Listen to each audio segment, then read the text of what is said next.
Pascal. You are now rocking with that dude Pascal. We be going wild, Haitian in the building, so original. Got the haters catching feelings. Get your hands up to the ceiling and keep them held high, cause St. Louis isn't ready. Forget about it, goodbye. Hold up, we just saying hi. Five somebody, rise up. Weekdays, catch us live, somebody. Let's go. Good morning, good afternoon, and good evening, everybody, and welcome to the Pascal Show. I hope you guys are all doing well out there, enjoying your Friday. Wow, it is Friday, y'all. It has been the longest week in the world for me. I don't know about you guys, but it's been a long one for me. But I'm very, very happy to be here to chop it up with you guys, talk about this, some interesting information that has been developing around this particular story. It's not the greatest. It's not the greatest information. This is a wild story, and it just keeps getting weirder. Not weird, but it just keeps getting more and more frustrating. Let's just say that. But we got to talk about this because this is something that developed overnight last night. Wasn't able to jump on and talk to you guys about it last night, so I figured I should jump on and talk to you guys about it today, this morning. I figured some of y'all will not know everything that's going on. There's some new details on the autopsy of Lilly Peters, the 10-year-old that went missing and was later on found unalive. They have a suspect, or they have the killer now in custody. A 14-year-old, her 14-year-old cousin. Yes, by the name of Carson Peters-Berger. I thought it was Berger, but I guess people are out here saying Berger. So there's some really, really devastating information. There's more information around this as far as the last moments leading up to her demise. The information about his own background, his family background, including somebody said it in the chat the other day when we talked about the new information around it being a 14-year-old boy that had committed this crime, this heinous crime. But now there's more information out here revolving around his own father. And the question is this like father, like son? Is this a genetic thing? Is this by nature? What's going on here? What's going on around this situation? So we definitely have got to talk about this whole story. It's devastating. Trigger warning to every single person that watches this show right now. I'm giving you guys fair warning right now. It is not comfortable what the things that I'm about to talk about, the things that are covered in this episode. Trigger warning. I love all y'all, and I just don't want you guys to feel any type of way. Just know that I'm giving you guys the information that you guys need to know about this particular story. Okay? So do me a favor real quick before we get into everything. Do me a favor. Hit that like button down below. Crush it. Make it scream out your damn name. And also hit that subscribe button, okay? If you're watching this and you've enjoyed some of these shows and all that, some of the content, yo, please do me a favor. If you haven't hit the subscribe button yet, just do it. What's going on? What happened? Hit the subscribe button, okay? That really, really mean a lot. And of course, I didn't get to say this before, but hit the like button and send it past. This is the part I didn't say. Past 100 likes, because I see all y'all starting to file in. We got some things we got to get into. This is messed up. It's wild. It's a whole family affair. It's insane. So let's get into this story, shall we? And good morning to everybody. Good afternoon and good evening to everybody who's watching all over the globe. I really do appreciate you guys coming in and chopping it up with me this Friday morning. All right, guys, we have got to talk about this. Now, I know that a lot of you guys already know a little bit about this, but I'm going to give you guys a quick little recap. Lilly Peters, she was 10 years old, out in Chippewa Falls, was riding her bike back home from her aunt's house in a walking trail. Now, she was walking with somebody as well by the name of Carson Peters-Berger, sorry, who is 14 years old. He accompanied Lilly Peters back home. Now, that's a piece of information that obviously we found out later, but she went missing. This young 10-year-old girl went missing around 9 p.m. Sunday night. The father of Lilly Peters called a missing persons report. A few days later, she was found in a wooded area by a brewery, unalive. They had obviously did what they needed to do, their due diligence, the police trying to find out where she was or who was the person who did this heinous crime. There was a strange Reddit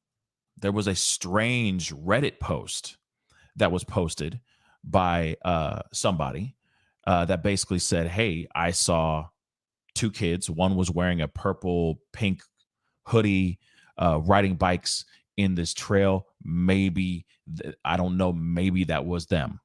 That was Lilly Peters. Maybe that was the last sighting of Lilly Peters.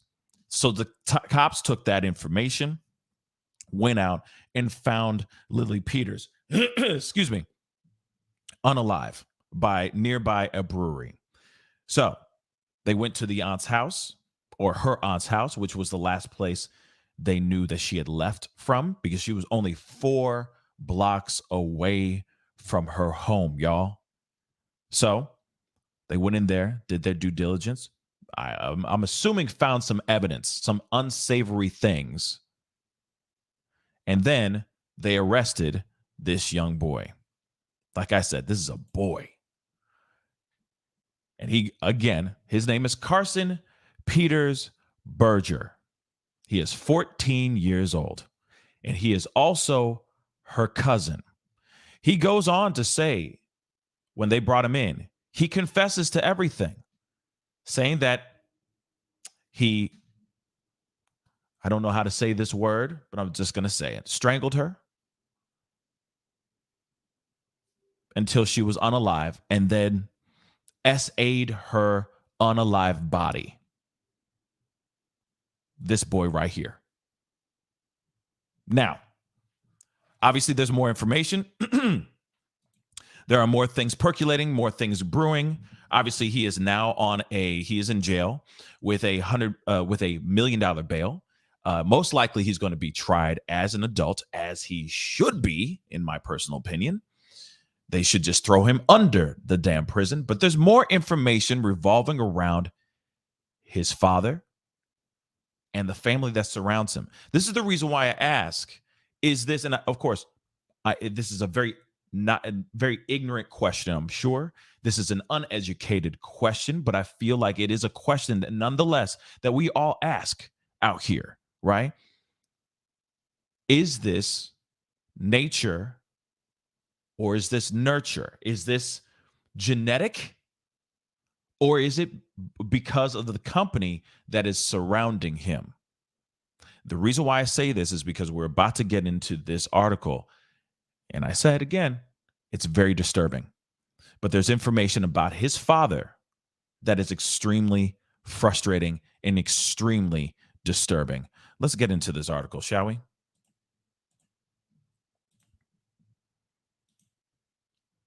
Still, to me, I'm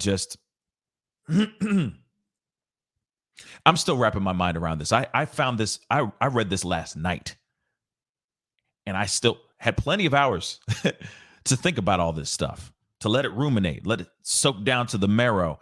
And I'm still deeply disturbed by this whole story, by this whole article. So let's get into this. Teen boy, Carson, 14, charged with the R word and the unalive of his cousin, Lilly Peters, is pictured for the first time, which I just showed you guys, pictured for the first time, as it reveals he's the son of a convicted P word. Convicted P word, who was caught with a stash of disturbing CP. I'm not kidding. You can't even write this stuff. Excuse me. So once again, Lily's remains were found in a woodland in woodland close to a walking trail in Chippewa Falls. Okay, nearest Eau Claire, Wisconsin, on Monday morning. The fourth grader was gone missing on Sunday night after she left her aunt's house. Now, this is the other piece I want to say though too, real quick. This young boy, 14, when he confessed, he said I want to break her. He literally said, I want to break her. And then I want to have my way. And that's exactly what he did. He knew from the moment he walked out that door what exactly he was going to do to this 10-year-old girl. It's absolutely insane. Absolutely insane. But let's continue. Let's get into this article. Because like I said, the father, Adam Berger, he is a very interesting. There's a very interesting cast of characters that surround this young boy. In fact, surround Lilly Peters. Because not only does it surround Carson, it surrounds Lilly as well. And don't they say all the time that it takes a village? So that's why I'm asking that question. We will be opening up the phone lines in a little while because I want to hear your thoughts on this. We have got to talk about this. And if there's any clinical therapists, any therapists or psychologists out there that are watching the show right now that have some information or can throw in their professional insight into this, please, I will be opening the video chat line a little bit later on in this show. I want to understand more. And I think my family and the audience that are watching all over the world right now would love to get a better grasp of what's going on here. Because this is a 14-year-old boy. Regardless if it was a 14-year-old boy or a full-grown man, it's still disturbing. But this is a 14-year-old boy that was that thought about this and executed his plans. That's insane. I'd love to know a little bit more. So any therapists out there, any psychologists or psychiatrists out there that are down to talk, please let me know. Okay. So let's get into this article. And of course, I hate to say it again. I see you guys filing in. Please do me a favor. Hit that like button down below. That would really, really mean a lot. And do not forget to hit that subscribe button as well. Okay. Let's get down to the nitty gritty. So 14-year-old boy charged with the R&M of Wisconsin girl Lilly Peters is the son of a convicted pedophile. Again, somebody said it I think it was Stace on the Case, said it in the chat. And I was like, I don't want to say anything until that's actually confirmed, but I'm hearing that's ruminating and all that. She was absolutely 110% correct. I don't know how some of y'all know these things before 5-0 do, but damn, y'all work fast. But this is why the internet sleuths always prevail. Just saying, because without the internet sleuths, she probably wouldn't have been found as quickly as she did. Let's keep it straight funky. Okay, Adam Berger. That is the father's name. Actually, I think I got a photo of him on the side here. Hold on one second. We need to see this man's face. 1 second, guys. Do I have one? Dag nabbit, I do not. Well, there's going to be plenty of photos in this showing up here, showing Adam Berger here in a second. But Adam Berger, 37 years old, spent 3 years in jail after being caught with a stash of, you see the word, images of prepubescent girls on his phone. Wasn't even on a laptop. He had it on his person so he can take a look at it at any time he wanted. And what's insane is I hear that he was also superimposing his face in certain ways on these images of these children. Think about that for a second. Hold on, I need to make sure I can see your comments here. This is just disturbing. Berger's son, Carson, 14, is now facing a possible life sentence after being charged with 3 counts over Lilly's demise: first-degree intentional homicide, first-degree SA, and first-degree SA of a child. Oh, here he is. You'll see him in a second. Well, now you can see him right now. So, according to charging documents for Adam Berger, 10 P photos, I'll just say that, showing very young girls in, I can't really say that, but in very suggestive positions, I'll just say that, were found on his phone. Some of them had been doctored to include comments such as, I'm not going to read that out loud, but you can see it for yourself. I'm going to keep it there for a second so you guys can see what that says. Because I know some of y'all watching on your little phones, you got to squint and look in. But real talk, this man, this piece of work right here, which right there, right behind him is who? Who's that behind him? Exactly. Carson. Like father, like son? Or no?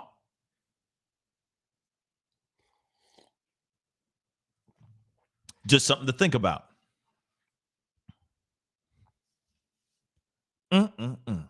That was in his phone, y'all. I'm sorry. Like, you know how much this angers me? I don't even, like. Okay. We're going to continue. But this is Adam Berger.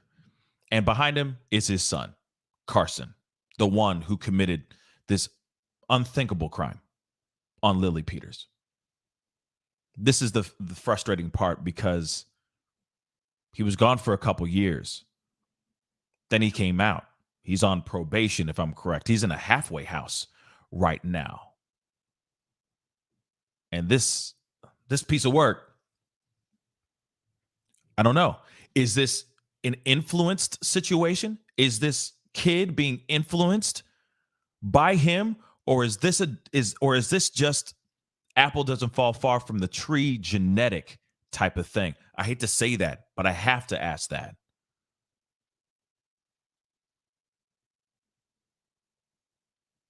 Because there's more to this story. We're going to get on to it. Now, this is I've showed this photo before. This is the photo that's circulating all over the internets. This is Carson, as you already know. And I'm assuming this is him at 14, because there's various photos of him all over the place. But this is Carson right now.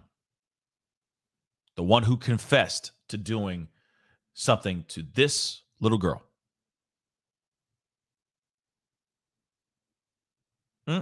Okay. Moving on. I'm so sorry, guys. This really just revs my engine. It just really does. This one's just really disturbing. And we're going to get into some family history here, and you're going to be like, what? This whole family's a mess. It is messy. It's messy. So some of them have records with past drug abuse, so on and so forth, like drug charges. That's what I mean. I'm sorry. Drug charges and whatnot. This is all and it's all within this family, right? This family tree, sort of off a branch of this family tree. Let's just say that. And because of, I agree, Greta Lee. I mean, you have this kind of information. You have this kind of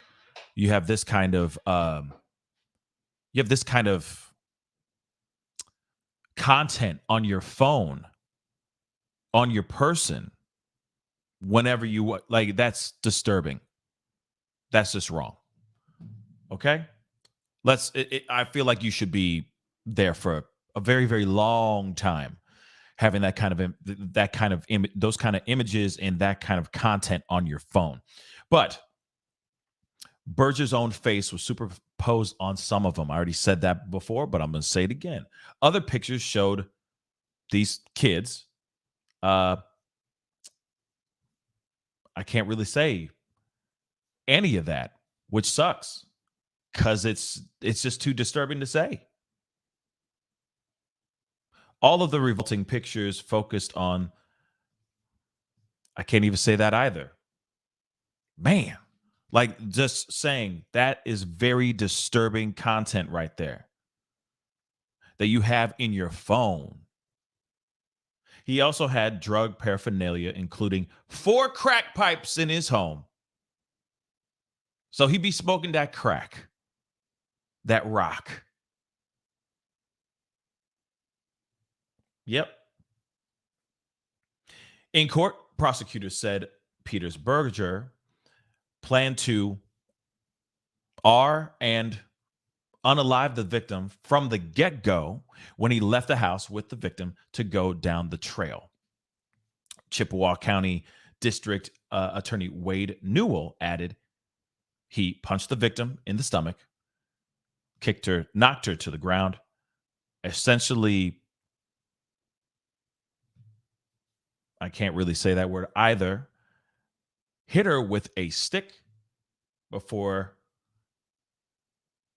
he stroganoffed her, hit her with a stick before stroganoffing her to the point of death, before he then essayed her.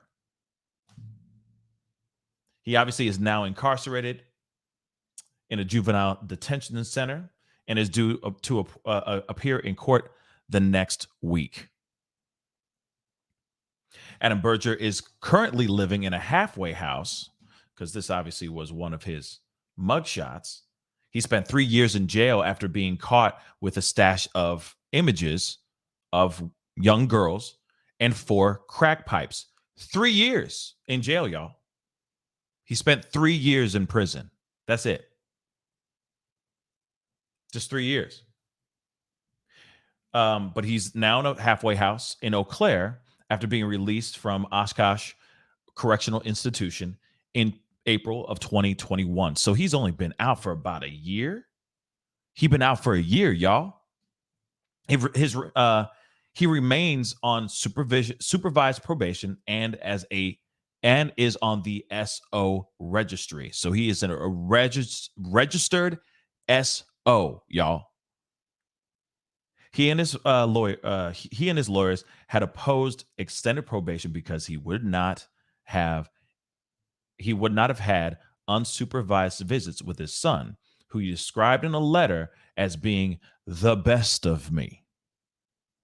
So he never had unsupervised sit downs and visits with his son. They were all supervised because he is a registered SO and because he's still on probation. Other letters filed in support of his bid to regain unsupervised contact with his son describe an unhappy child who never smiled and looked miserable in the company of his mother, Lori Davis, 45. And we're going to get into Lori Davis here in a second.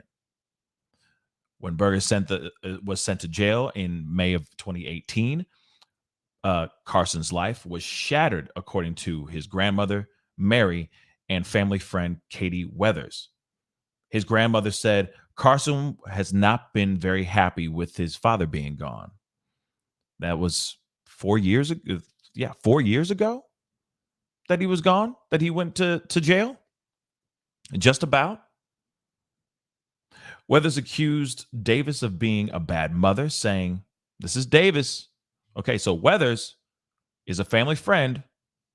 Davis is the mother, just so you know, just to make sure you know this. So Weathers, the family friend, accused the mother of Carson of being a bad mother, saying, we have seen him out and about with his mother, and he never looks happy. He doesn't smile. He's always quiet and just looks around and doesn't talk. She also accused Davis, the mother, Carson's mother, of trying to limit his contact with Berger's friends, and family. Okay. Okay. Does that I don't okay, that part I don't blame the mom for trying to limit his time and his contact with the father who has been in jail, who was locked up for having very unsavory content on his damn phone. I mean, what do you expect? Do you expect the mother to go, hey, go hang out with his friends and family? God knows where he was influenced or how Adam Berger was influenced to begin with. So I don't blame her for sitting there going, nah, son, you're going to stay. I need to protect you. I'd pull out all the stops. I'd be like, nah, you ain't going and hanging out with that family. I don't know what's going on. Real talk. Real talk. The 14-year-old is the product of a brief relationship between Berger and Davis, who is the sister of Lily's father, Alex Peters, the one who called the police and filed the missing persons report for his daughter. Now, this is a very interesting piece. This is a letter that they wrote, that Adam Berger wrote, basically saying, like, I'm trying to get unsupervised contact. There's a whole letter. So we're going to read some of it really quick, just so you can kind of get an idea of what he's saying here. So I'm writing this letter for my son, Carson. I'm asking that unsupervised contact be permitted. I have 50% placement and custody. So Carson is 12 now. So this was 2 years ago or so, and will be 13 upon my release. My son and I have always been close. My son and I have always been close. His mother and I split apart when Carson was about 2 years old. I found myself raising this little boy and had no idea what I was doing. So if we're reading this correctly and he's telling the full-on truth in this letter, he's saying he was raising this child. He had full court press on this little boy, influencing this little boy. Just saying. How old was he? How old was Carson? He was about 10 years old when Adam was put in jail and went to jail for 3 years because of the stuff that he had on his phone. So who's to say he wasn't influencing his son in some sort of way all that time while he was child rearing, while he was parenting? Just saying. I'm just throwing out that question. Okay? It was tough at first. I stumbled a bit, but I learned to balance working at the hospital and teaching karate around having Carson 50% of the week. I have always been in contact with his parents, or with his teachers, sorry. We would go through his backpack, doing all his homework and his required reading. We love to fish, hike, go to the movies, and play video games together. We have always done everything together. We have always done everything together. And he is a great worker. Excuse me. And loves to help around the house. We work hard and play even harder. We have always done everything together. We work hard and play even harder. After I was sentenced, my mother was granted grandparents' rights. She gets Carson one weekend a month. And while Carson is with her, I get to speak with him on the phone several times that weekend. We talk about school, friends, movies, and video games. I make him laugh almost as much as he makes me laugh. The rest of the month, when he is with his mother, we email each other every other day.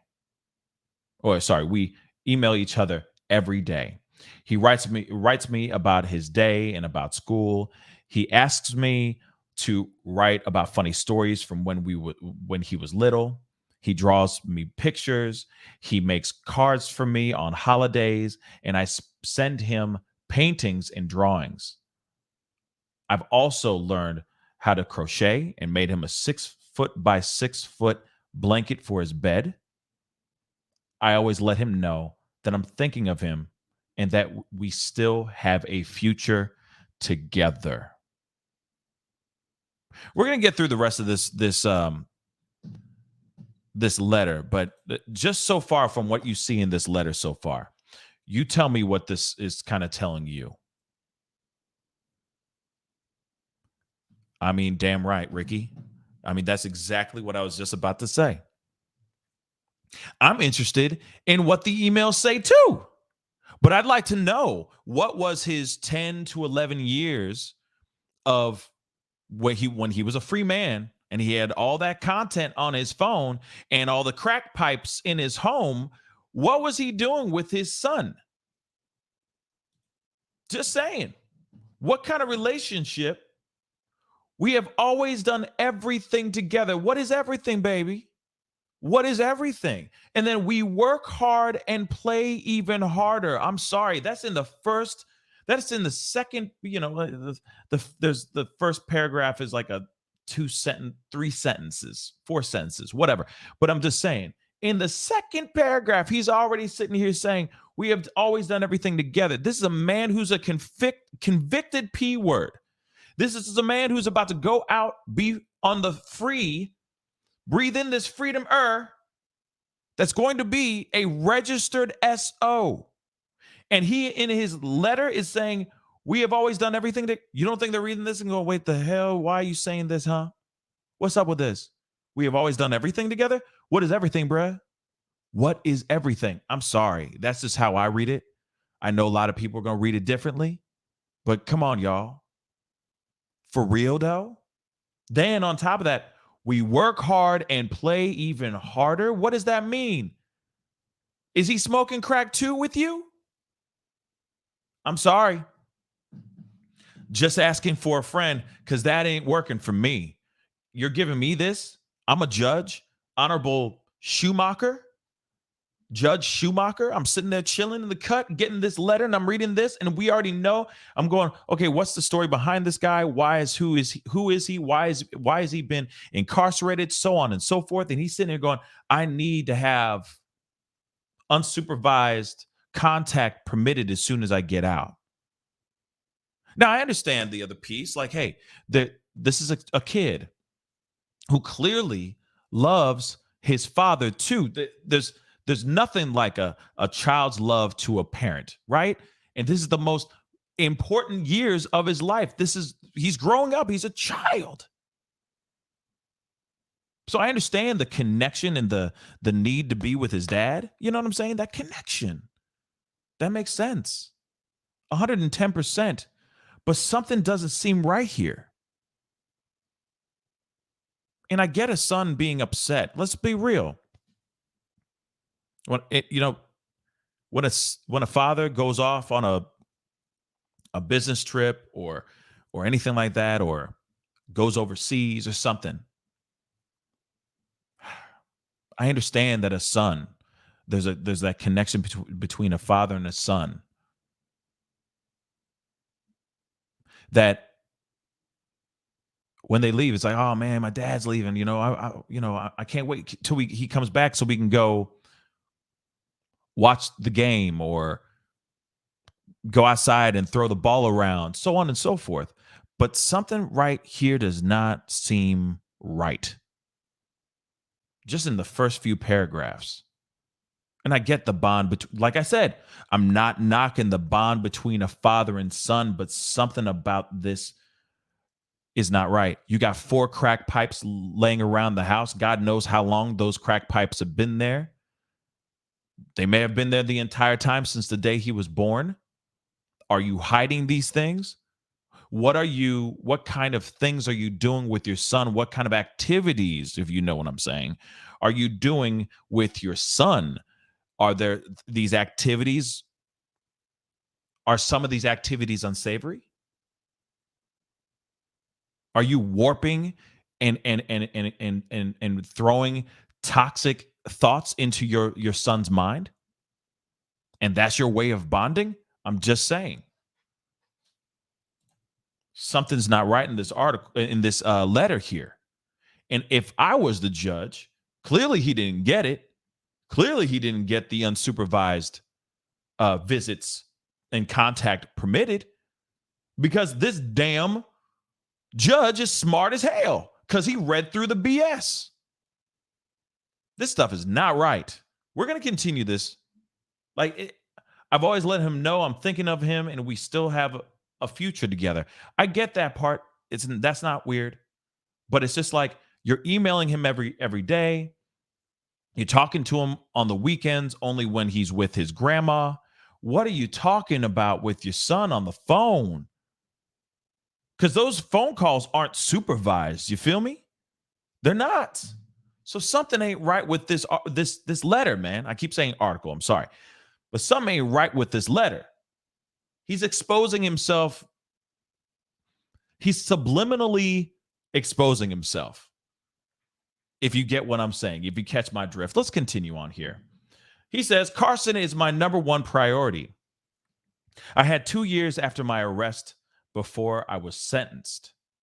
I was ordered to have a chaperone present while I had Carson. I had him every weekend and Wednesdays. Nick Maloney, Katie Weathers, and my mother, Mary, chaperoned. Interesting. Okay. Now remember what I said about Katie Weathers? Katie Weathers is a quote unquote family friend. Let me just say this really quick.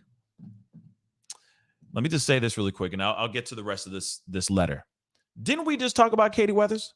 And wasn't Katie Weathers trying to throw Carson's mother under the damn bus, saying that she's not a fit mother, so on and so forth? But I don't know anything about Nick Maloney, but I'm sitting here, I'm looking at the ladder of the sentence. You got Katie Weathers, who seems like she's team Adam Berger, right? And then, of course, I'm assuming the mother, Carson's grandmother, is team Adam as well. And no, I'm not talking about The Voice. Don't you think that's a little interesting? So whoever Nick Maloney is, I'm assuming that's probably a friend. But those people who are they're saying is chaperoning,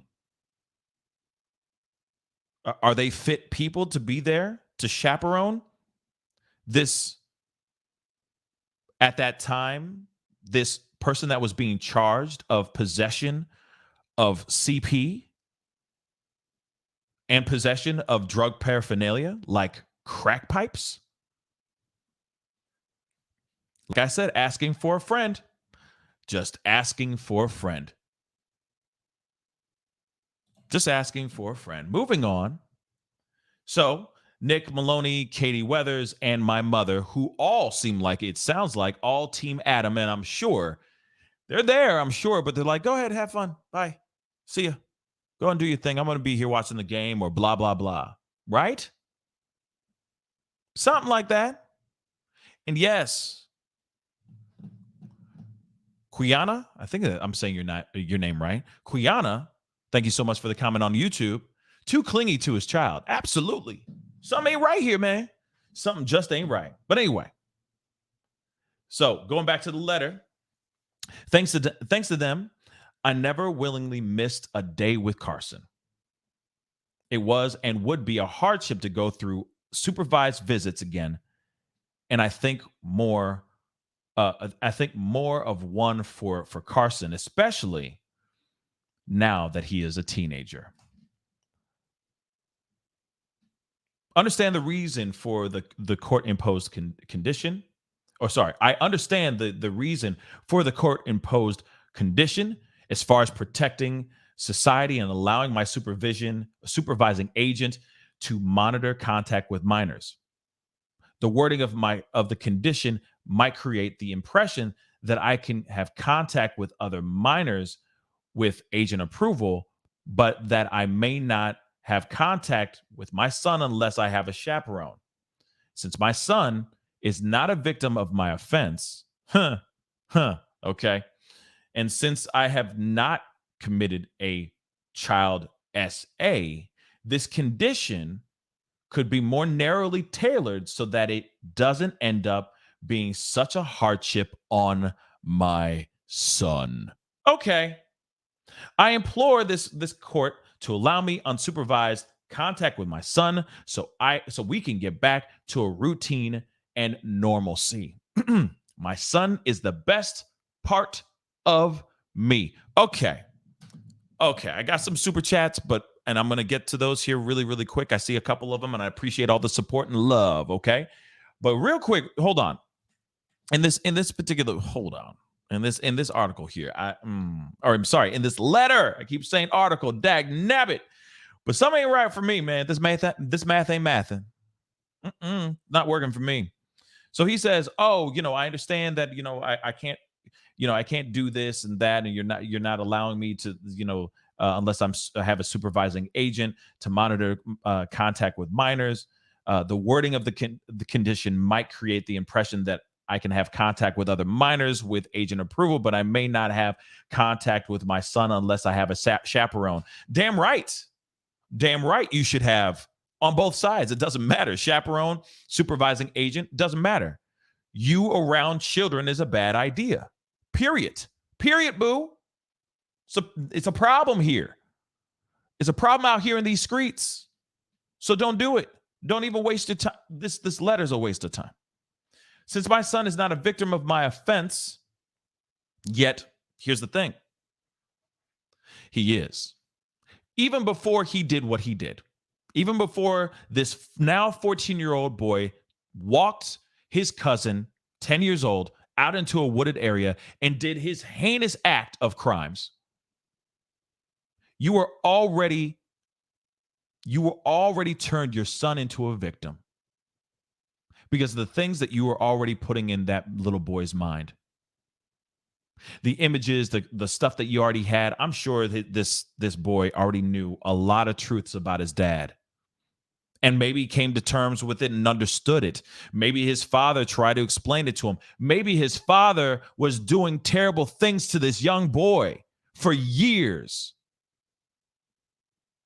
And so the clinginess, the relationship that they had was unsavory and was beyond father-son. You feel me? This son was a victim by the time he was born. This child was a victim right off the bat. He's a product of his own environment by being raised by a now convicted P word and a registered SO. And this guy has the audacity to write a letter saying, my son is not a victim to my offense. No, he is. In fact, there's a lot of people in your family, all the people that touch your life are victims to that stuff too. They're traumatized by the acts that you have decided to do, the photos, the so on and so forth. God knows what he has done behind closed doors to other minors that nobody knows about. So, this whole letter is absolute BS, in my personal opinion. And then he says, and since I have not convicted a child SA, okay, that we know of.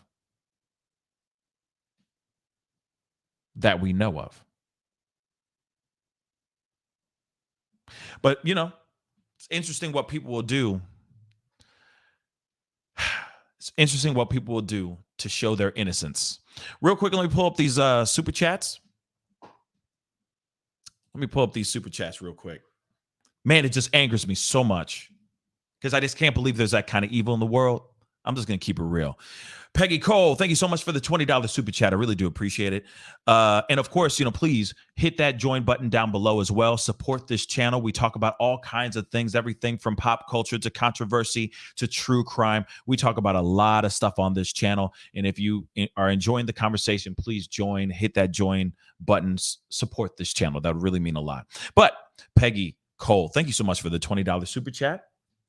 Oh, and of course, join my Patreon as well. Patreon.com/the Pascal Show. Anyway, father may have had him do things in front. Oh, yeah. That could very well be it too. I don't even like the thought of that. I don't even like to say that out loud. Like the thought of those kind of images in my mind just really, it's very disturbing. It throws me off. But to think that this is the real deal Holyfield, and that could very well be an honest, true thing. God knows what this man made this boy do while he was a child. And here's the thing, though. But then again, maybe I have to play on the other side of the fence. But then again, maybe he didn't do a damn thing. Maybe nothing. Maybe he hid everything from his son. That's a possibility too. But I don't know how you can do that when you got a kid. It's a kid. They get into everything. They figure things out quick. They're seeing images. They're opening up your phone. You have it on your phone. You don't think a kid's going to go through your phone like to try to play a video game or go through your phone to see old photos or whatever? These kids know how to shoot. They can land a plane with these phones nowadays with these kids before they even know how to walk. So who's to say he got the information logged into your stuff and then just saw images? Boom. It's already affecting this little kid's mind. It's already warping this little kid's mind, thinking that that's okay. Like I said, God knows what kind of images were in that phone, y'all. And the things that he's saying too, this father. The things that the father is saying too. Just imagine that. That is also seeping into this young boy's brain too. And he's thinking that's normal. That's okay. And let me tell you something. It is not. Lateef, what's up, man? I appreciate the $5 super chat. This story reminds me of the grip John Allen Muhammad had over Lee Boyd Malvo. Yeah, the sniper Sniper was a chilling doc about that time in DC. You're absolutely right. You know what I mean? Because it's like I said, it's like father, like son. He was training his son to believe whatever he had in his mind. I mean, our parents, we are our children's teachers first. And then they go to school and they learn whatever, but at the same time, they're learning a lot of things about the world at home. They're going, oh, so it's okay to do this and it's not okay to do that. And then they go out into society, into the world, and they figure out how life works. But on some real thing, if you're teaching your children evil things and saying, oh, they the devil and all that stuff, they're going to grow up thinking that. Unless they're free thinkers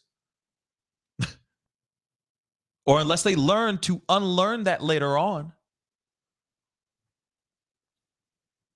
Everything starts at home, y'all. All of it. And I don't mean your private domicile. Like, home is everywhere. Home is with your family. Home is whoever the parents, whoever you consider a parent. Period. We all have a responsibility. And I mean, I'll be real. I'm sorry saying this, but some people, I feel like sometimes some people deserve or should be applying for a license to parent, because some of these parents out here, I'm just like, wow, this is how you talk to your kid. Damn, this is okay in your home. Okay. Maybe I was just raised different. I think I got another. Yep, we got another super chat. Thank you again so much for all the support, y'all. $5 super chat. Thank you so much, Kelly Jackson. Sending blessings to Pascal and fam. God bless us all. Absolutely. God bless you too. Thank you so much again for your support. I really do appreciate it, guys. Real talk. Before I continue, I see over 500 souls watching the show right now. That means a lot of y'all care about this. If you're wherever you're watching this on Twitter, Twitch, Facebook, or YouTube, please do me a favor. Hit that join button. Follow me on my Facebook page. Follow me on Twitter, The Pascal Show, one word. That would really, really mean a lot. We talk about a lot of different things. And also, if you're watching, majority of y'all are watching on YouTube. So please hit that like button past 400 likes. That would really mean a lot to me because we're going to get down to the nitty gritty of this. All right. We got to talk about all this stuff. We got to get through this because we got to talk about our children, y'all. We got to talk about our futures. It's just insane. So let's continue here, guys, right? So this obviously is court documents showing the charging documents to Adam Berger, which is right here. Okay. So Peters reported his daughter missing. Just a little recap. At 9 p.m. on Sunday, when she failed to return home from visiting her aunt, which she lived. Her aunt's home was 4 blocks away. Now, that could be 4 country blocks away, or it could be 4 city blocks away. I don't know the geographical distance, but hey, 4 blocks away is still 4 blocks away. That's not very far, in my personal opinion. Okay, and whoops. Let me grab that really quick because I appreciate Priya. Thank you so much. Love you speaking truth into the universe, the Pascal Show. Thank you so much. I really do appreciate the support. Thank you, Priya. So Davis is now in a relationship with convicted fraudster. This is Lori, the mother of Carson. Okay. She is in another relationship with another convicted fraudster, because she has quite an interesting situation as well, which we're going to get into here in a second. The mother of Carson. It's insane. So, another convicted fraudster, John Repetto, 50 years old, lives in Chippewa Falls home, or lives in the home with them, where Lilly was last seen with Peters-Berger, with Carson. Okay. And CLH, thank you so much for the $4 Canadian dollars. I really do appreciate it. Thank you so very much. The white clapperboard property was sealed off with crime scene tape when Daily Mail, the article that I'm reading right now, visited on Wednesday and was protected by 2 police vehicles. Davis and Berger split when the son was 2 and appeared to have had a acrimonious relationship, with Davis suing for child support in 2010, maybe because he was spending more money on crack than he was actually spending on child support. No offense, but that could very well be it too. He had 4 crack pipes out there. That is a veteran of crack. Okay, that is a professional. That's not just somebody going, oh, I just need to go buy 4 crack pipes real quick. No, that's a veteran. 4 crack pipes, guys. 4 of them. Moving on. In 2017, before Berger was convicted of CP offenses, before Berger was convicted of CP offenses, but after he had been arrested and charged, Davis called the police over an incident where he drove his car at her.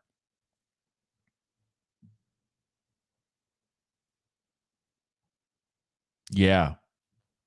Although not allowed solo contact with his son. I'm sorry. I'm sorry. I was going to let that go, but I'm not going to let that go. I'm just not. I can't. So you got a dude. He gets in his car and he's trying to drive at his baby mama.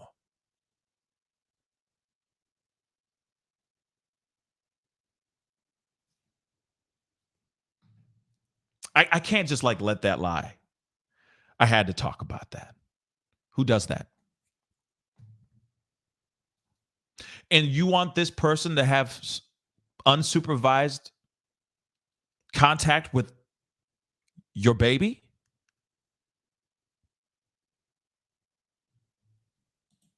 Okay.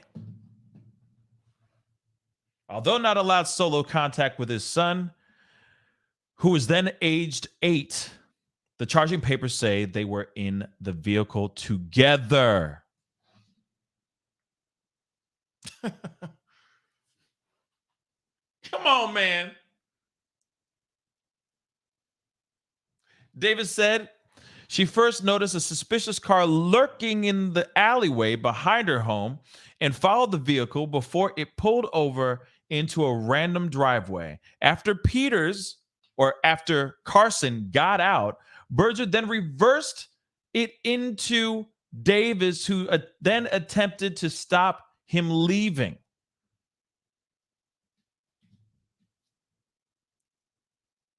What? Hold on. I'm sorry. Let me process this real quick. I'm so sorry. I'm rolling that back just a little bit, okay? Because like, what in the F?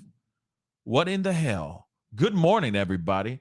If you got your coffee, hopefully it's not spiked. Because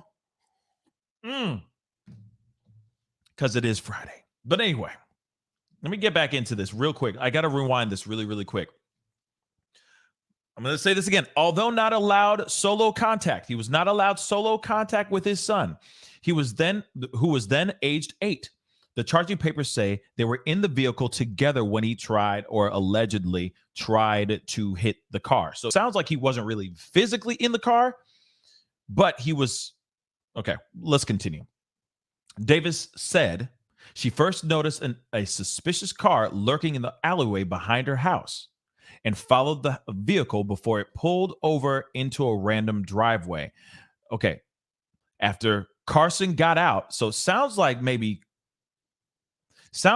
Adam was trying to take the son. To me, it sounds like he wanted to go and hang out or like take him off to go do some things. Okay, so I'm going to repeat that one more time. So after Carson got out, Adam Berger, the father, then reversed into Davis, who attempted to stop him leaving. Because obviously, I'm sure he was breaking some sort of. He obviously was not allowed to have unsupervised time with Carson, but he did whatever he could by any means necessary to spend time with his son.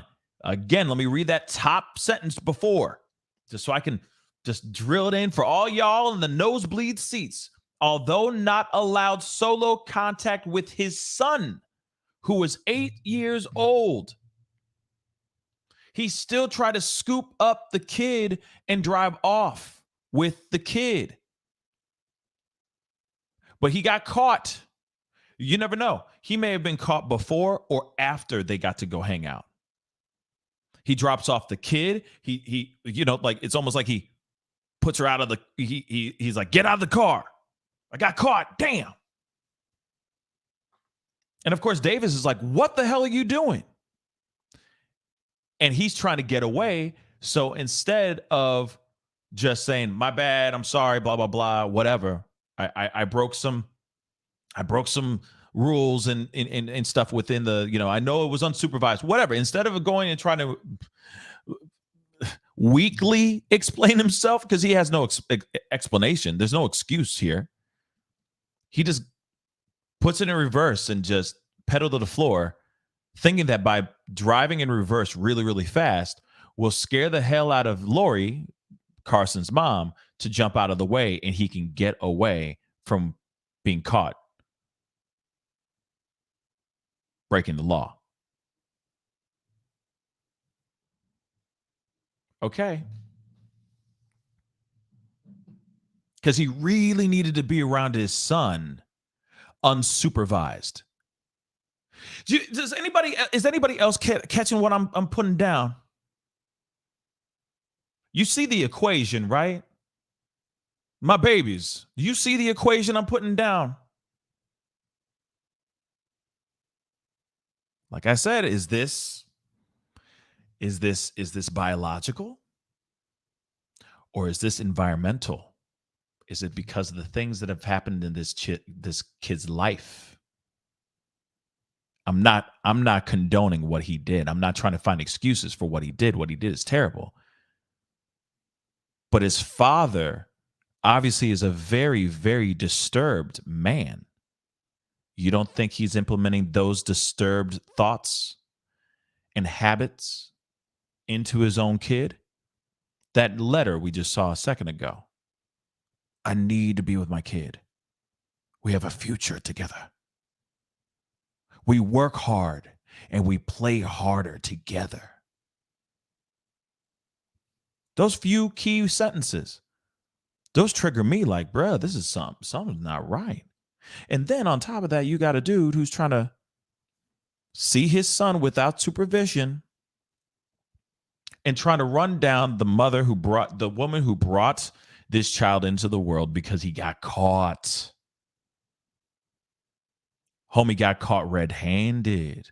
Okay, we're continuing. She said he then drove the car at her, leaving her injured when she rolled off the hood and ended up on the ground. Bruh, he tried to kill her.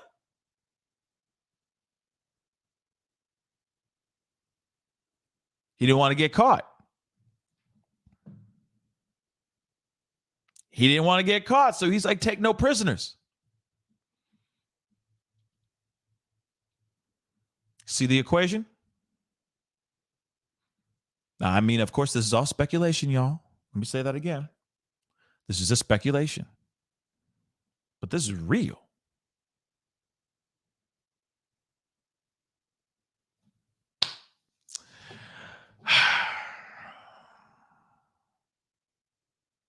You don't think that maybe there was some other type of relationship going on here?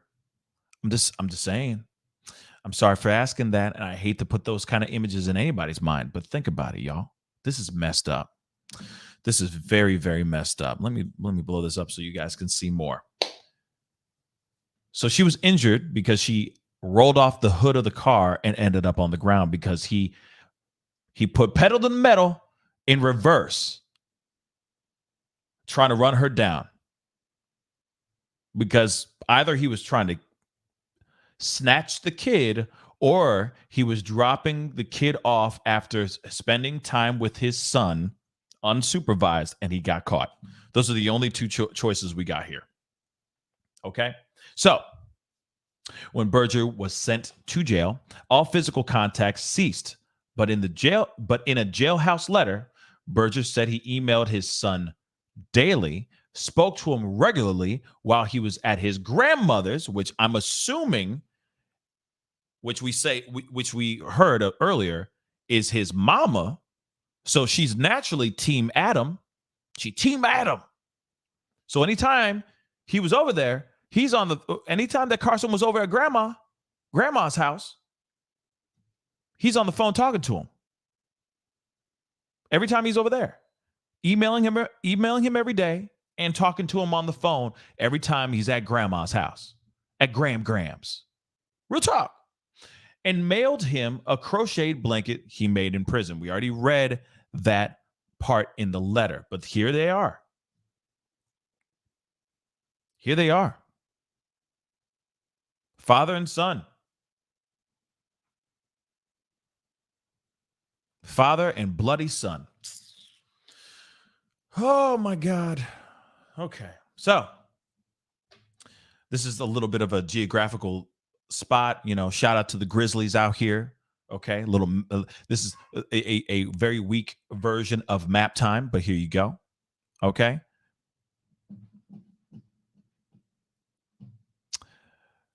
So Patty Banks, thank you so much for the $2 super chat. Why is unsupervised so important? Exactly. If I'm reading that question correctly, obviously, yeah, I wonder the same damn thing. Why is he so hell bent on having unsupervised time with his son? Any other parent out here that has a court order that's saying, hey, you cannot see your son unless it's supervised, or your child unless it's supervised. You're going to do everything by any means necessary to be, you're going to go, hey, this is my son. I love him. This is my child. I just want to spend time with him. I don't care if we're at McDonald's eating off of the dollar menu and it's you, me, and this other person sitting right there breathing down my neck. At least I'm getting to see my child. I don't care if it's supervised or I don't care. I just want to see my son. But this guy is out here going, oh, I need to do everything I can.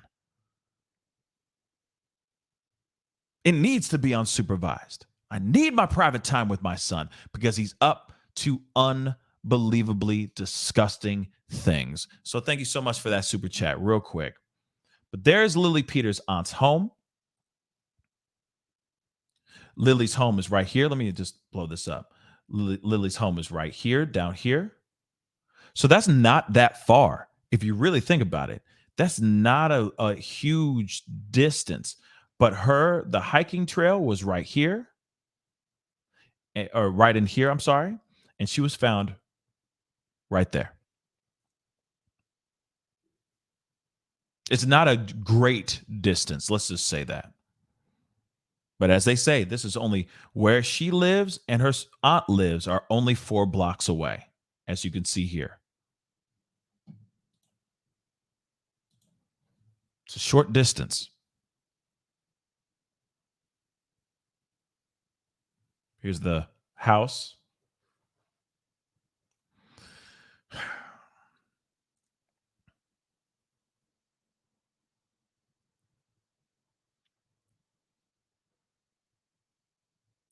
There's Carson. Unbelievable.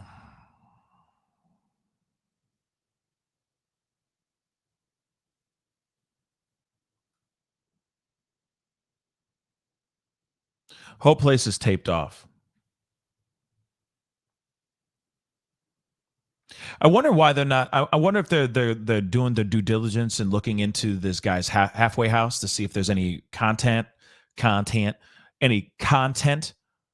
he may have. Was checking this man's phone, Adam Berger, just to find out what kind of stuff. What's in the emails, y'all? What are in the emails between Adam and Carson? What's going on here? And I wonder if he's calling from prison. If I'm correct, they record those conversations, don't they? Don't they record all those conversations in that particular prison? Can they obtain those audio files just to find out what kind of conversation was being had between father and son? Because clearly they don't know, like even the mom doesn't seem like she knows everything. It's just, I don't know. It's weird. But like I said, he said, hey, his son is not a victim of any of his offense. He also added that his son is the best part of him. Obviously, the motion was denied. And it's unclear whether Berger has seen his son since the release on extended supervision in April of last year. Lily, who lives less than a half mile from her aunt's home, was discovered, of course, we already know, lying a little way off of a bike trail on Monday morning. Locals in Chippewa said she was often cycling down the path on her bike, which was found close to her body. The spot where she was discovered was close to this Linnenkugel Brewing Company, which sits on the bank of Star Lake. The location is within view of a row of houses on the other side of the 23-acre lake. Like her cousin, 10-year-old Lily was a product of a broken home and lived with her father, Alex, who has a string of drug convictions and alcohol offenses, including several DUIs. That's just the daddy of Lilly. Right now, Lilly's mother, you can see her photo right here. Lilly's mother, Jennifer Early, 38 years old, is currently on probation after being convicted of multiple counts of theft, including for swiping 4 of her mother's credit cards and racking up a total of close to $8,000.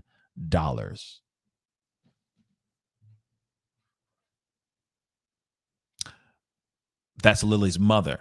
And again, Lilly's father has a string of drug convictions and alcohol offenses, including several DUIs.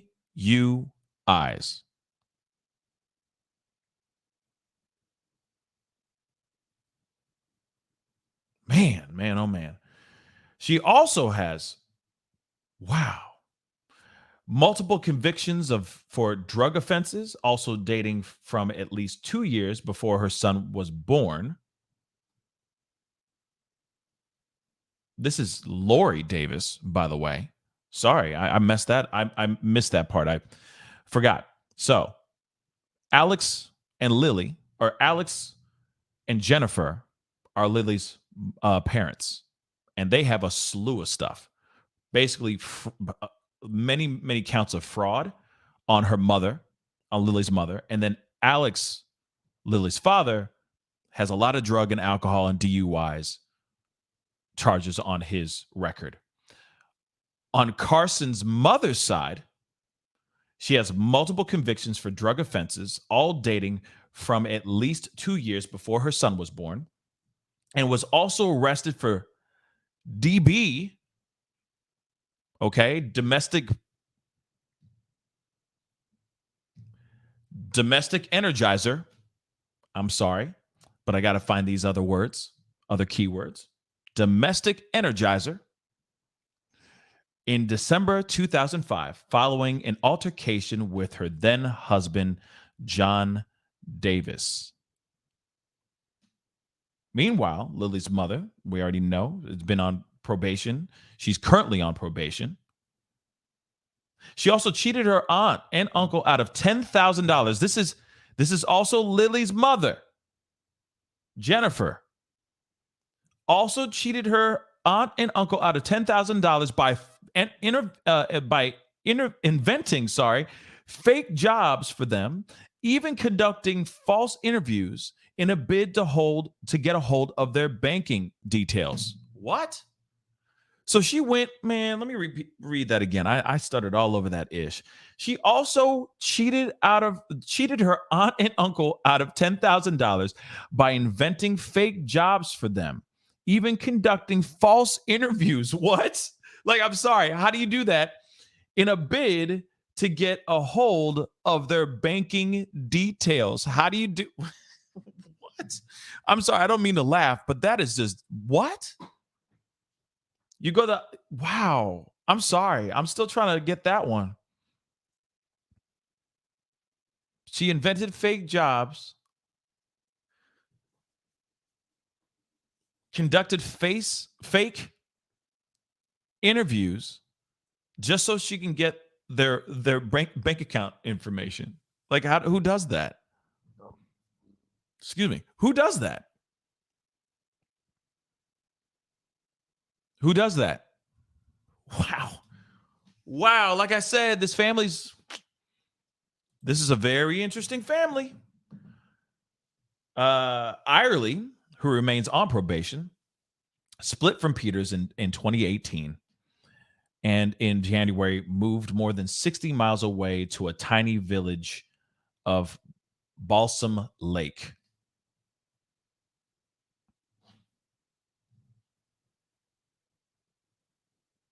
I mean, my God.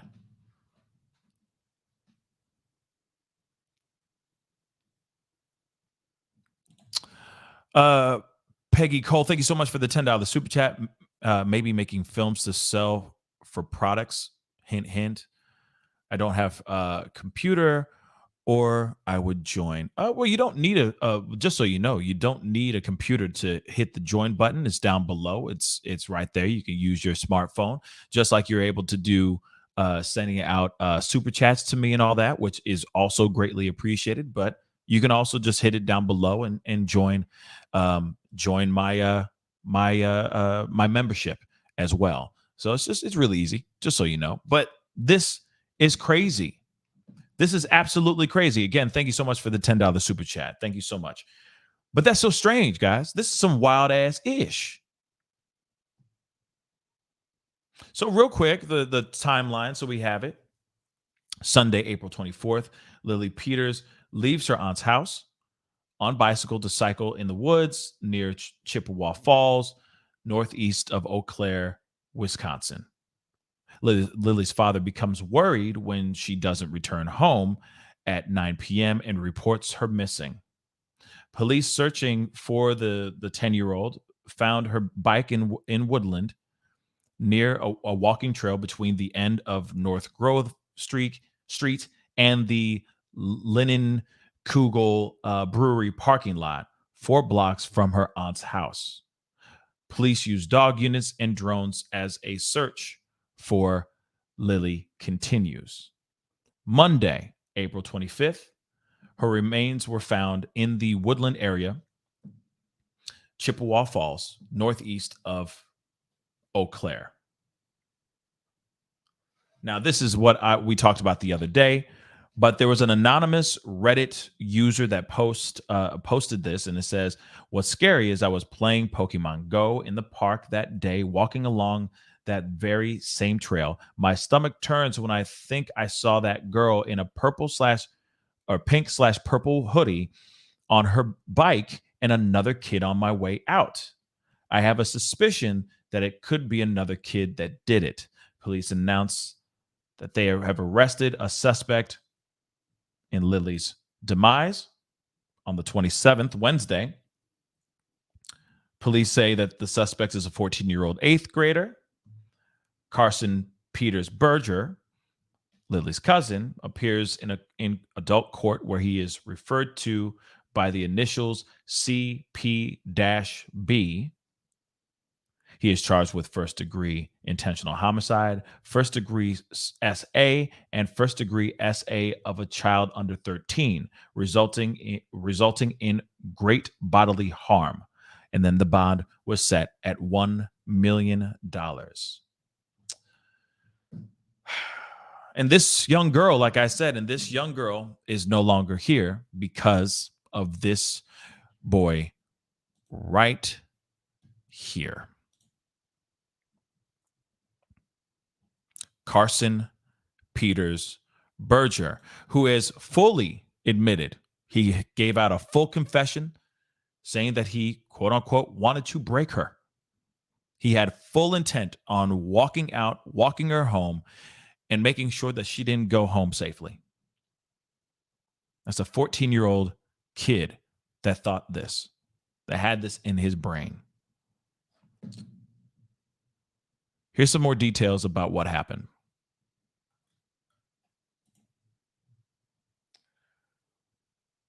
She died of, and I can't say the word, so I got to use another word, obviously. But she died of stroganoff and blunt force trauma, the coroner says. This is going to be a tough one to say because this is all keywords that I can't really say much of. But preliminary autopsy results confirmed that a 10-year-old was found unalive in northwestern Wisconsin this week, died of, you see the word, but I have to say another word, stroganoff and blunt force trauma. So the Chippewa County coroner said the autopsy on Lilly Peters showed the manner of death was absolutely a homicide. He expects results from toxicology results within 4 to 6 weeks. He declined further comment. So here it is.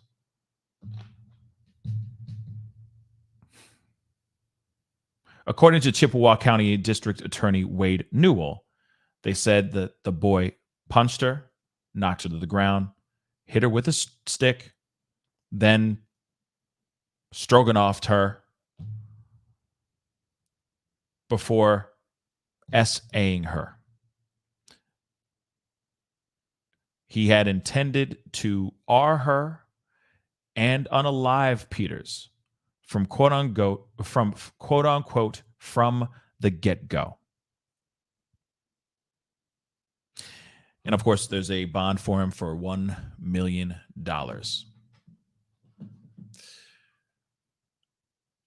Yeah, that's a real thing. He punched her, knocked her to the ground, hit her with or actually, I think he stroganoffed her, then hit her with a stick, then stroganoffed her again, then S.A.'d her. There it is. There it is. And he had full intent on doing exactly what he did. He wanted to break her, and then he wanted to S.A. her. That's literally what he says from the get-go.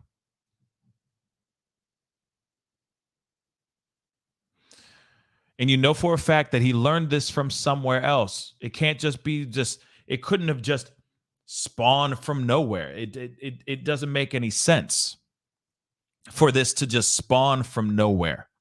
This came from somewhere without a shadow of a doubt. Without a shadow of a doubt. Now, there is something else I wanted to pull up real quick.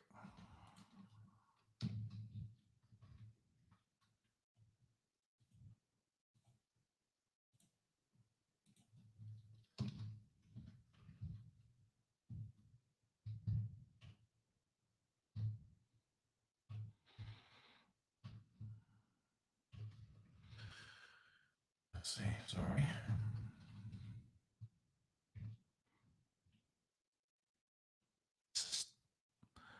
Just so very sad, to be really, really honest. Now, there was something here that I just thought was thought-provoking, at least.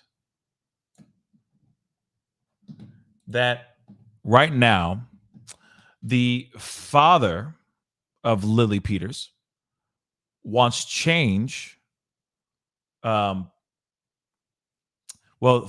father wants some things to change after there was not an Amber Alert issued on her disappearance. So I wanted to show you a little bit of this video from News Nation, because I just thought it was a very interesting and thought-provoking piece here as well. Tonight, chilling new details in the murder of a 10-year-old girl that has rocked a small Midwestern town. Lilly Peters left her aunt's house Sunday afternoon on her bike in Chippewa Falls, Wisconsin. Lilly never made it home. Her body was found the next morning near a wooded trail. Today, a judge set a $1 million cash bond for a 14-year-old boy who allegedly strangled Lilly to death and then sexually assaulted her. Prosecutors say the 8th grader told police that he intended to rape and kill her from the beginning. The gruesome murder has devastated the community, which has been on edge ever since Lilly went missing. Police telling parents before they made that arrest to keep their children close, leaving people terrified at the prospect of a killer on the loose in their community. One father says, "We can do better. We should do better." And he is starting a petition to create a system to alert the public when a child goes missing and an Amber Alert is not issued, which was not issued in Lilly's case. He is calling this alert the Lilly Alert. Eric Henry is joining us live tonight from Chippewa Falls. Thank you so much for taking the time. I know this is a difficult moment for you and everyone who lives in Chippewa Falls. First of all, did you know Lilly or her family? I did not know her. No, I just a father from Chippewa Falls, Wisconsin. This is my home. I live literally 4 blocks from the crime scene. So, oh, real quick, I'm so sorry. My bad. It is not her father. it is a particular father in the neighborhood, in the area. So I stand corrected. He wants to make a change for this Amber Alert, especially that hers was not issued an Amber Alert. So it hits me pretty personally. Yeah, it hits all of us. You don't have to be a parent to be just completely caught off guard by this kind of evil. Eric, I was just online on this petition, change.org. It's a Lilly Alert for missing kids. You're now at 55,734 signatures. You're trying to get to 75,000. We're going to put that up on the screen. You say more needs to be done. Tell me about your idea to do this. Well, clearly the fact that an Amber Alert wasn't sent out, and if you look, there are many people out there that don't understand why the alert wasn't sent, and it was because of the requirements that are currently in place. So those rules either need to be adjusted, or we need to create a Lilly Alert for just such a case. She didn't meet the requirements based on the fact that there was not an abductor's vehicle. She went missing at 9 o'clock. She was found the next morning, 12 hours later. The community wanted to start a search group. They wanted to help any way that they can. And as a parent, when your child goes missing, that sinking feeling in your stomach, no parent should have, especially when you're just trying to keep your child safe. Mm-hmm. And as you mentioned, Eric, the criteria, it's something that we've learned a lot about as we cover missing cases, is different state to state and different communities. And in a lot of cases, when it feels like it's obvious that an Amber Alert should be issued, it sometimes isn't for a variety of reasons. So what's your idea behind the Lilly Alert? How would it work? Have you thought that through? Honestly, I am not an expert by any means. I just wanted to impact a change. In my mind, we knew a radius of where this child could be. We knew that she was leaving her father's and headed to her aunt's, and then she was going to go back home to her father. That alone narrows it down to a particular region or area. And then the father knew a description. He could have given information as to what she looked like, what she was wearing, the fact that she was even riding her bicycle. So I don't know what more you need to be able to send out to people so you can get the help that you are requesting. Mm-hmm. Eric, are you planning to take this to the leaders in Chippewa Falls, take it even further to the state? As I'm watching, you've got people signing up by the hundreds, even as we talk right now. So there's a lot of interest in doing something like this from parent to parent. You want to take this all the way to the top? I honestly kind of told people and made a promise to myself that I plan to see this all the way through, whether it is an update to the Amber Alert system or creating the Lilly Alert. I've been in contact with, I believe, Kathy Bernier, as well as Jesse James from the 68th District.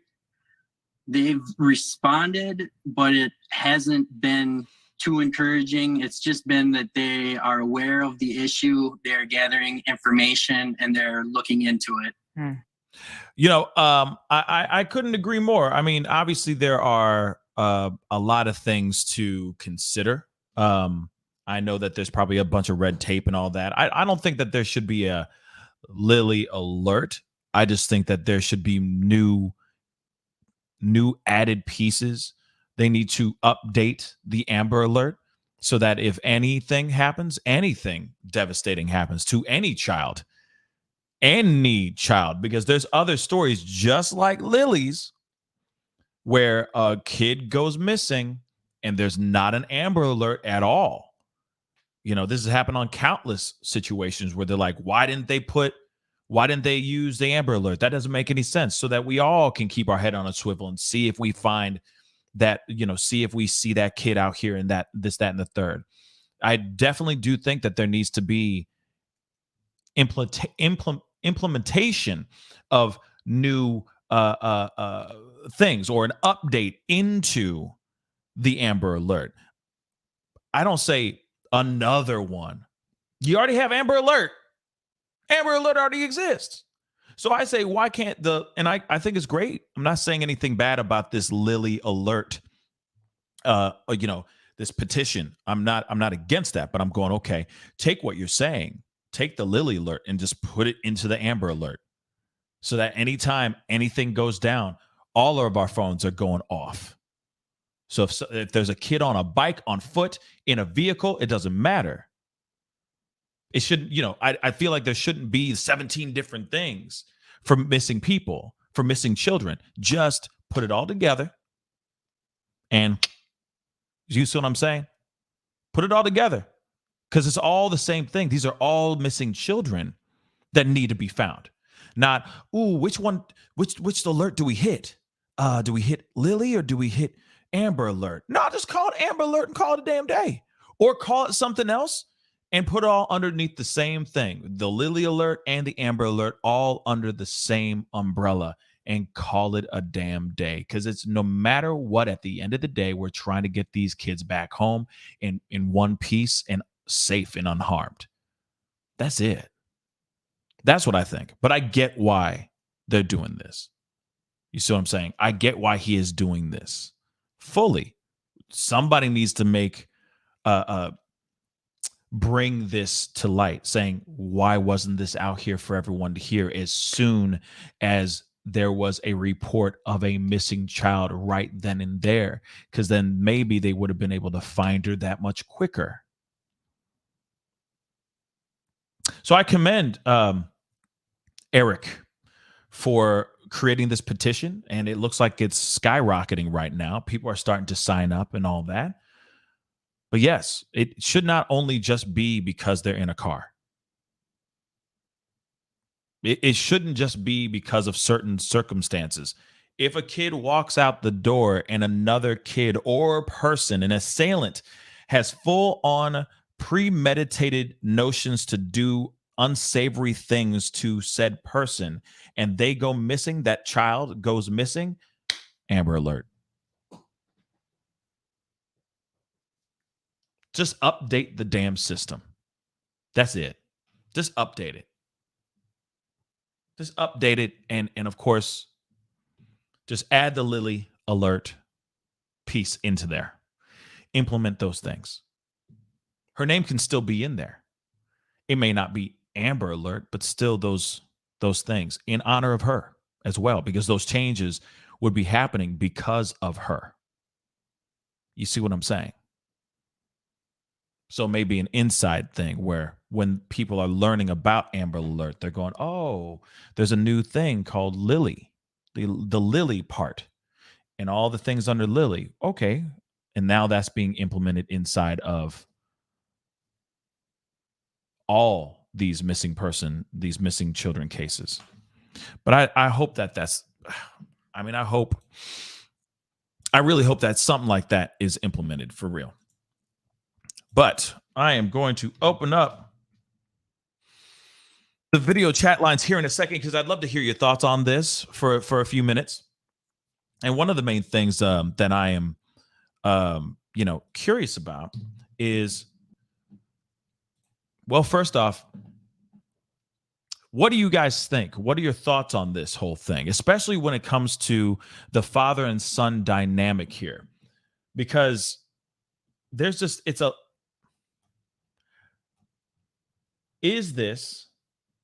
sorry, I'm just trying to pull this up again because I want you guys to see their faces before I get this question popping. But the question I have to you is this. Okay, you see Carson and Adam. Carson's the son, Adam's the father. Do you think that this is a thing of, hey, this is a biological thing, or is this the environment? Now, don't get me wrong, the environment that even Lilly is a part of, it sounds not so great, maybe not so savory. You got the mother, of Carson, for example, on probation right now for basically fraud. You have the mother on Lily's side that has an unsavory background as well. You got the father as well, who obviously has some substance abuse issues, several DUIs, several charges on alcohol and drug possession, so on and so forth. Is it the environment that made Carson do what he did, or is this a biological thing? That's the question I have for you. Now, obviously, when we see all the stuff here, this is my theory. Because the evidence that we have had from this article, which was very telling about a lot of things to me, reveals a lot of different things. Like, I do truly feel that there is a unhealthy relationship going on between Adam and Carson. Now, I could be completely wrong, right? I could be completely wrong. Not. I'm not sitting here saying that, everybody's, he's doing all these things and he's putting all these terrible images into his kid's face and all that. He may not be doing that at all. And he may very well could be doing that as well. So I sit on the fence on that because I like to give people the benefit of the doubt to a certain extent. But then when you read all these stories, you hear about how he desperately wants to be around his son, how unsupervised, by the way, how desperately he is trying to take off with his son, unsupervised, when he's not allowed to be anywhere near his son without some sort of chaperone or supervisor. It, to me, makes it seem like there's something more to this relationship between father and son than just a father and son relationship. It seems unhealthy, disturbingly unhealthy, if you look at the evidence that has been presented in front of all of us on this show. So I question that to you guys. What are your thoughts on all this? What are your thoughts on this? Are you with this? Are you not? Do you agree with me? Do you disagree with me? I'd love to hear your thoughts. Okay? Definitely please hit that the StreamYard link up above. Love to hear your thoughts on this because I know a lot of us have thoughts about this and all that. I just think it's a strange one, y'all. It's crazy. It's crazy to me. Okay. Also, do me a favor. Do not forget to hit that like button down below. I see a bunch of y'all still here with me, chopping it up with me. So please send it past 400 likes real quick. I see over 500 plus souls watching the show right now. So please hit that like button past 400 likes. And if you haven't done it yet, hit that subscribe button, y'all. All right. This has been a very tough conversation for me, because this kind of stuff just really revs my engine and gets me mad as hell, especially when I see young kids doing terrible things, regardless of age. But still, the fact that it's happening so young, it's just so devastating to me and so disturbing. And I have to ask, what are your thoughts on this whole story?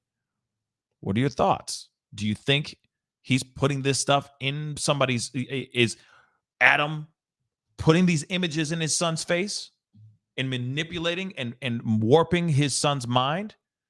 Or is this just because he has the DNA? Let me know your thoughts. Link is up above. Click on it. We got Tyler in the house. Hello, Tyler. Hey. What's up, man? What's on your mind, man? Speak on it. What are your thoughts on this? Yeah. I just think I don't know. I'm speechless. I'm usually stuttering, but I don't know. But especially now when you were like just covering this, I just felt a great sense of just sadness and anger towards the perpetrator, the person that did this, and anyone that enabled that sort of brutality and just generally just awful behavior. I don't know how else to describe it. Yeah, I mean, this whole thing is, I mean, it's sad. A lot of it is, it is, it does make you grasp for words and try to figure out what you need to, how do you say anything? How do you respond to any of this? Right. Yes. And the thing is, not to take anything like unrelated, but I mean, tomorrow is my birthday, by the way. I don't mean to like. No, you good. Happy birthday. I said happy birthday to you on Twitter. Oh yeah, Birthday, man. You did. Yes, happiest of birthdays, my brother. Yep. And I think the thing to connect all of this is I want every kid, I want every person to like celebrate life and celebrate being on this planet. But when like someone that messed up and someone that horrible takes that away, it's just yeah. Yeah, I think, with this, there's a lot to unfold. There's a lot to try to understand. There's a lot to grasp.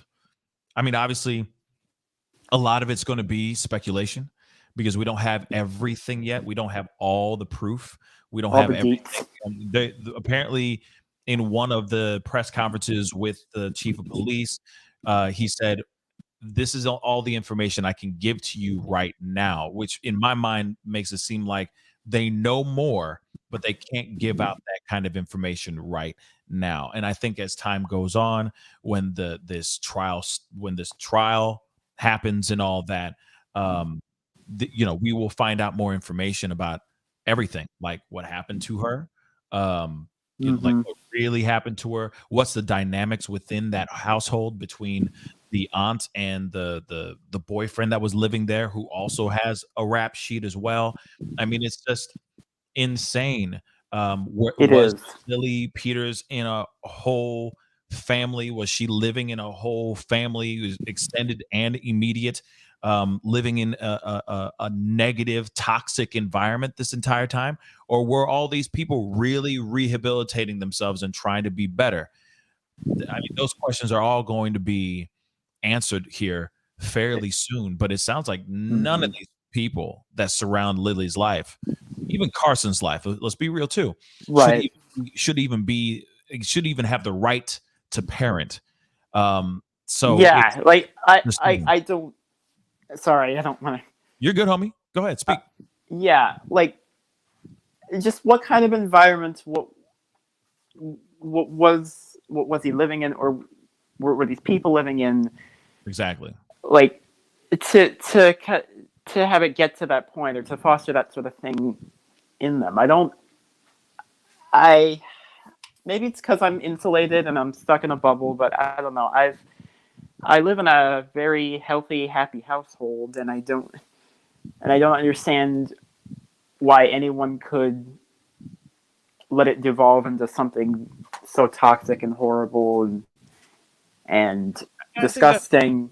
But I think that's the thing, that a lot of us are not going to fully understand that, because some of us are blessed, or a large portion of the world, I would hope, are blessed to be around good, loving, non-toxic people, or a loving environment. A lot of us are very lucky like that. I think that's why these stories like this are so shocking, so I know, mind-boggling, because we're used to the love, we're used to good people, we're used to a good family household for the most part, right? And like the thing is, I know it may sound a bit self-centered of me, like, why are you like talking about yourself in this case? But you good. But I don't know. It just boggles the mind. I don't understand why anyone would want to do anything like this to anyone. Yeah, I'm still trying to I think that's the reason why we're talking about it. We're just trying to, you know what I mean? We're all together as a family trying to figure this whole thing out, because this is a strange story, but it's not a story we haven't talked about before. You see what I'm saying? Like, children being taken from this world that are as young, even younger than 10 years old. The amount of abuse, the amount of violence, all that stuff. We talk about it every day. It's just a different math equation, but it all ends up in the same sum. If that makes any sense, that equation Right. still ends up with the same sum, but the equation always is different. And we're like, wow, how did that still end up being y equals 4? And it's still the same. It's a totally different equation. And that's what's so sad about this. And a lot of the other stories that we've covered. I mean, everything from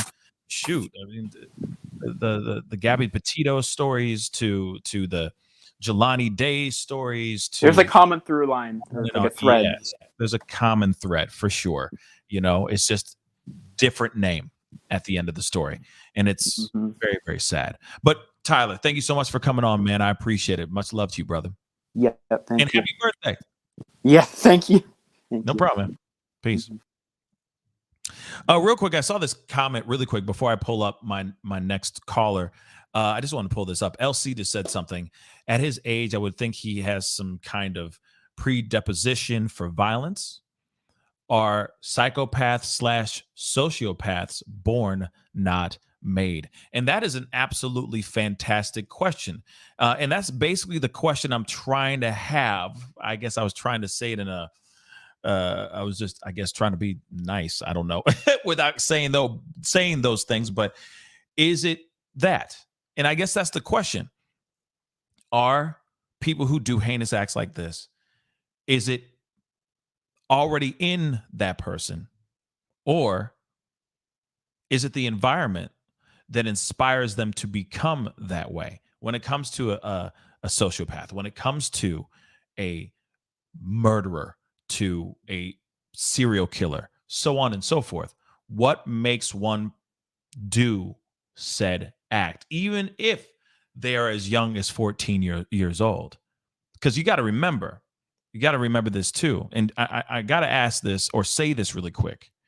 Just because, or at least to throw in this wrench into the machinery, just because Carson has a father that is a convicted P word, he's a registered SO, say that the father was showing him images at a young age, doesn't the child still have free will? Doesn't the child still have his own thoughts to realize, like, what my dad is showing me is really messed up and wrong?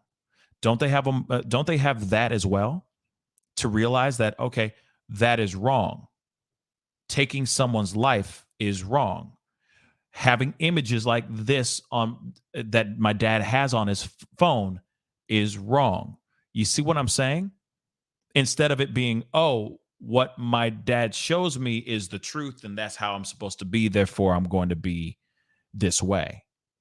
Do you understand? Hopefully that makes sense with what I'm saying here. I hope that makes sense. And that's a question. Does the world raise a Ted Bundy, or was Ted Bundy already born? Does that make sense? It's interesting. It's just interesting. But anyway, we got Madeline Reed in the house. Hey, Madeline, how you doing, sweetheart? I am good. How are you, Mr. Pascal? Good. I'm good. It's Friday. Thank you, Jesus. It's Friday. Mm. I'm looking forward to some time, a little bit of sleep. That'd be nice. Well, you need to get some sleep. You always depriving yourself. Yeah, I don't get much sleep ever, but I'm looking forward to that this weekend. But anyway, what's on your mind? Speak on it. So, first of all, I'd like to say that oh my God, I'm outside. So if you hear anything, I'm so sorry. You're good. I don't have a choice at the moment. But when it comes to psychopathy, psychopath isn't actually a term Gotcha. in the DSM, but when it comes to those tendencies, it can go both ways. There's people who are raised in wonderful families and show no signs early on that they will grow up to be just terrible people, and they end up being terrible people anyway. But there's also people who are made. It can go both ways. You're either born. People who are made that way usually suffer head trauma when either once or a couple times throughout their younger years when their brains are still developing. And head trauma can make a person just do a 180 and just turn into somebody completely different. And it can either be an immediate thing or it can happen over time. Depends on the severity and the amount of head trauma. And that's what I've learned from scientists, from what are they called? Therapists, everything like that. Second of all, I believe Carson was groomed. There is no way, with what he said in his confession, there is no way in hell that he just came out with those words from nowhere.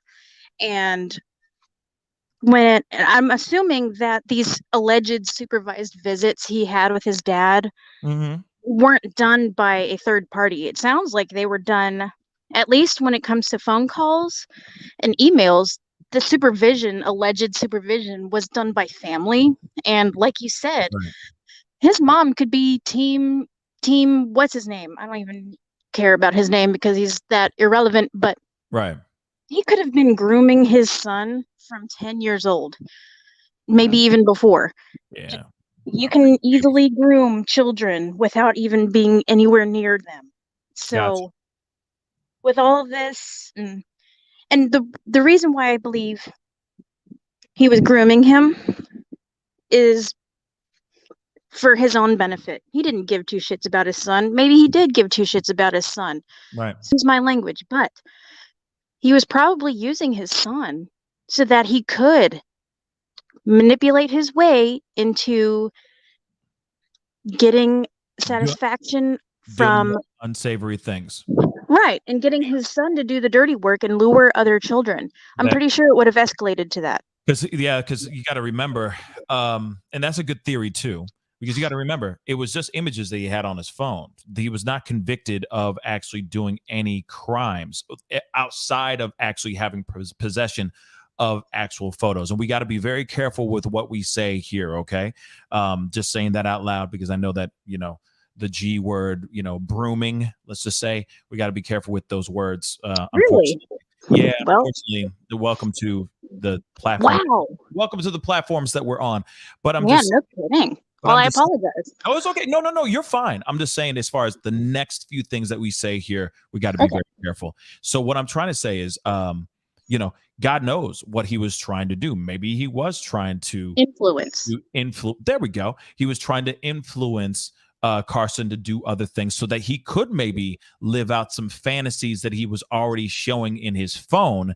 And hopefully he was going to be like, hey, I can actually achieve these things by him luring another 10-year-old into my home, and do, or not even into his own home. He could have gotten his son to lure him a child anywhere and exploit those children that he lures and then pass that information on to his dad. Right. So you basically never, using him as a patsy. Beautifully said. And you just never know, because we don't know anything yet from what's up with the pops. We don't know nothing about this dude except for the letters and his track record, his police, his record, his criminal record. We only know that, and we've only seen photos of him and that kind of stuff and these letters. That's all we know. But then it keeps me wondering, what is in these emails? What is he receiving from his son? What is he sending to his son? What are these phone conversations that he's having with him on the phone? And who are his alleged supervisors? Exactly. The supervisors before he went to prison for the possession of these CPs, for these images, he had his one girl that was team Adam already. He had his mama, and I'm assuming it was one of his good friends. And God knows how torn up and messed up his friend and the team Adam girl was, talking ish about Carson's mother, saying she's unfit to be a mother. Yet he is a registered SO, for crying out loud. So me, I keep thinking, where are these people's minds in this town or in this community raising these children? What's up with these people? And don't even get me started on that. These people who have concurrent convictions like this shouldn't even have children anywhere near them either, because they may not pose a physical threat to the kids, but they're posing an environmental threat. They're just teaching these kids how to manipulate other people and how to steal and how to just be horrible human beings of their own. Like I said in the title, like I said on the thumbnail, like father, like son. Monkey see, monkey do. So the son is going to see these things, see how his father acts, and he's going to go, okay, well, if that's how I'm supposed to act, if that's how dad acts, that must be how I'm supposed to act. And then they just continue on and on and on, which is, it's sorry. No, it's okay. It's really, really sad. Madeline, I'm going to have you go, but I appreciate you calling in. Absolutely, Pascal. Thank you for having me. And you need to stop all that talk about that food. I want it. The chicken curry sounds fly, doesn't it? Yeah, it does. All right, now talk to you soon. All right, bye-bye. Bye. Real quick, Priya just said this. Last part of the brain to develop is responsible for what you just described. The brain does not full develop until around the age of 25. Now, that's also very, very interesting as well. I'm just reading some of your comments. It makes sense, which I'm assuming you're saying Forever Misty Blue. It makes sense with what I was saying about does Ted Bundy become Ted Bundy after being born, or is he born Ted Bundy? Said Forever Misty Blue. It makes sense, but a child brain is still developing, just like backing what Priya just said. So he and she can be manipulated and trained to be evil / toxic. That's very true too. But then I also keep thinking, you can, I believe, hate is taught. It's not like you walk out of those velvet curtains born into a world filled with hate. No, you are taught that. Absolutely. You are absolutely taught that.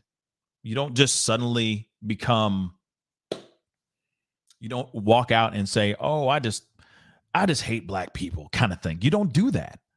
You don't do that. You learn that from the environment that you are in. But I do also believe that you can unlearn those things at an early age as well. That maybe you have ignorant ass parents, and at some point you see something or you learn something, either it's on TV or through friends or from reading a book or from whatever, from school, and you go, wait a second, no, black people aren't bad, or Asian people aren't terrible. Why am I thinking that? Why did I think that? I know a lot of people that had to unlearn certain things, negative, terrible things that they learned from their parents. That's what I mean by you can grow up with a parent who is just off their rocker for whatever reason, just off. And you go, man, my parents, I don't agree with that. At some point you grow up to learn and have your own opinions. Now, I understand this is a young kid. This is still a kid who's 14 years old, but I've seen kids as young as 14, even younger, realize that, wow, my dad has a serious drinking problem and I don't ever want to have that. Or my mom has a serious drug addiction problem and I don't ever want to be that. It's terrible. My father has 4 crack pipes in the house.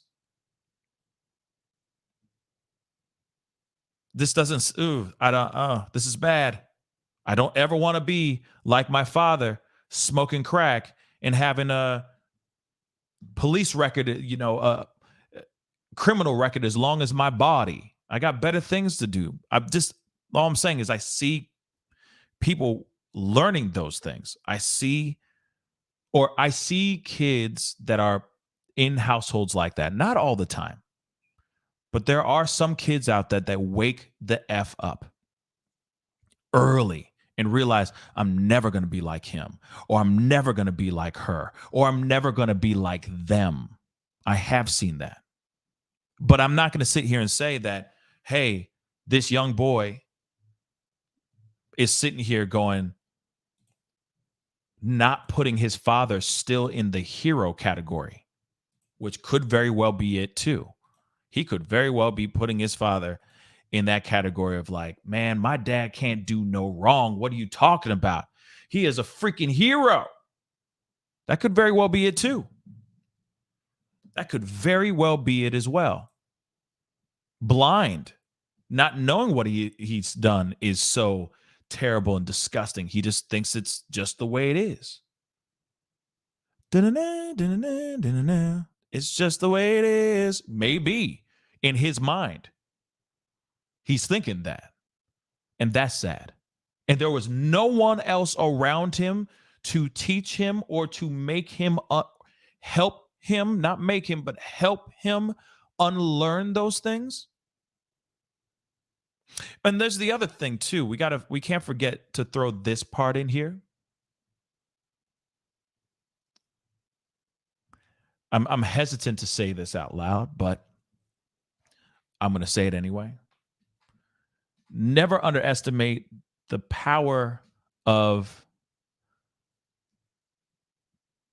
this is our little secret. The most devastating sentence you can ever hear your child tell you later on. He said, this was our little secret.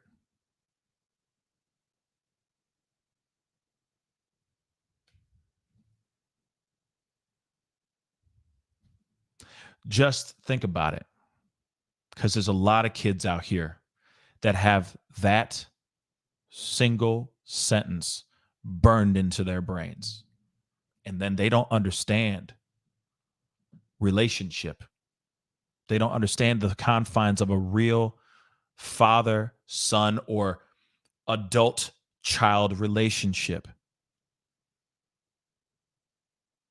So God forbid, this could very well be what happened to this little kid. I'm not condoning. Like I said, I'll say it again a million times over. I'm not condoning what he did. What he did is terrible, and he should go to prison for life, y'all.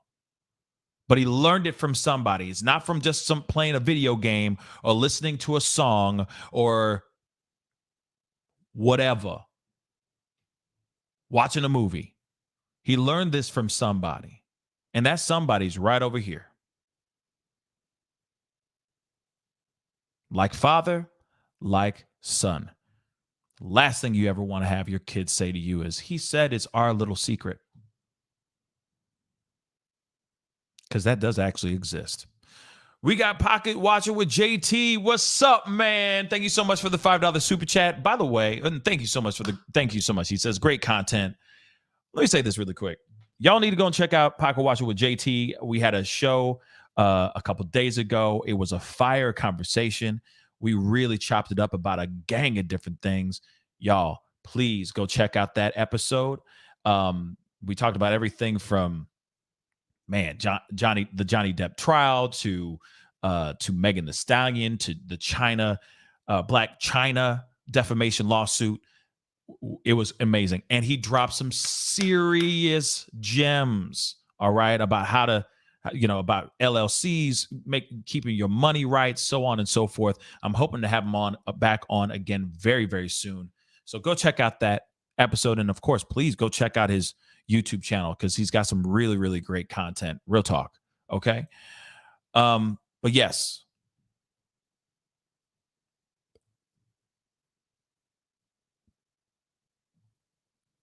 Yeah, it's sorry, I'm reading some of your comments. All I'm saying is, when I look at this and I see that letter and we see that there's a strong bond there, I keep wondering, how strong is this bond? And clearly there's a line that I hear from other stories of victims, kids who grew up that became survivors, but at the time were victims. And during that time, they would say, that person said it was our little secret. And then they're bonded by this terrible, terrible act that continued on, for some people, to continue on for years before anyone ever found out. Some people never found out. So we have to keep that in mind. So if that was the case here, then I could see this kid being influenced into a very dark, dark place.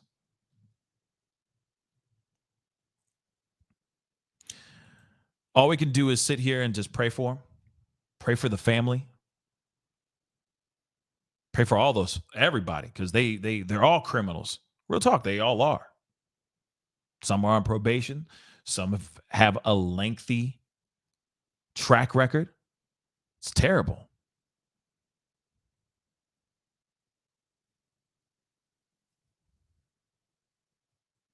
It's terrible. Real quick, Seema Turner, thank you so much for the comment on YouTube.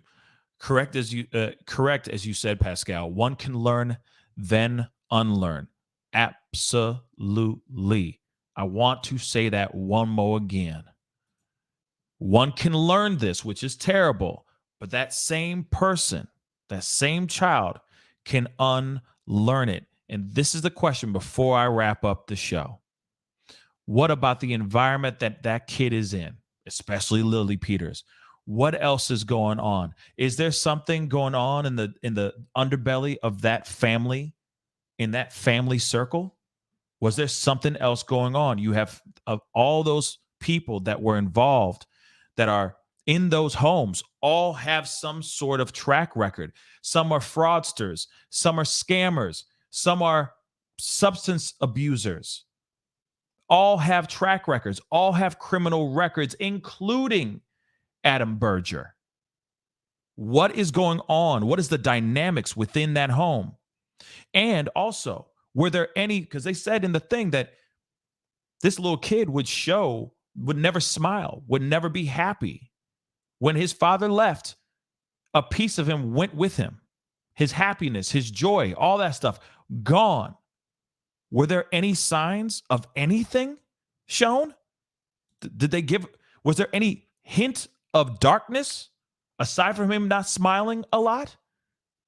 Was he drawing things? You see what I'm saying? Was there other pieces? Were there breadcrumbs to lead to this moment of violence? Were the family even paying attention? That's the other piece. Were they even caring, or were they busy scamming? Were they busy doing all the other criminal activity that they all were dealing with? It's something to think about, y'all. It's something to think about.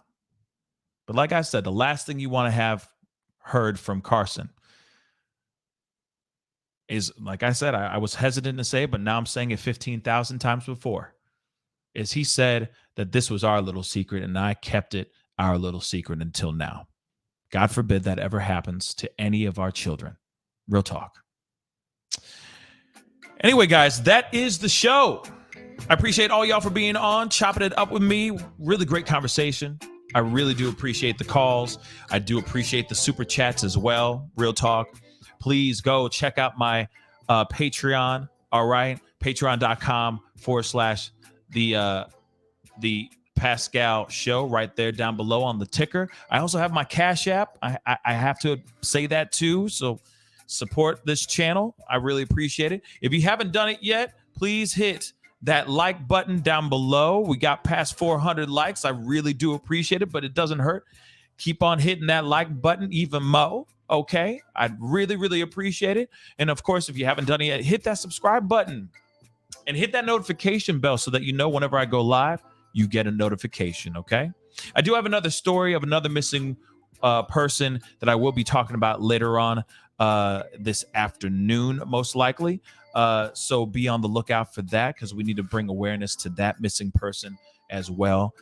So you will be hearing from me very, very soon. Okay, guys? But I appreciate all the super chats, the phone calls, and the love. Hit that join button, become a member, and support this channel as much as you can. It'd be really appreciated. Anyway, it's time to get going, guys. Be good to yourselves. Be good to one another. And I'll see you guys in the next show. This is The Pascal Show. Bye.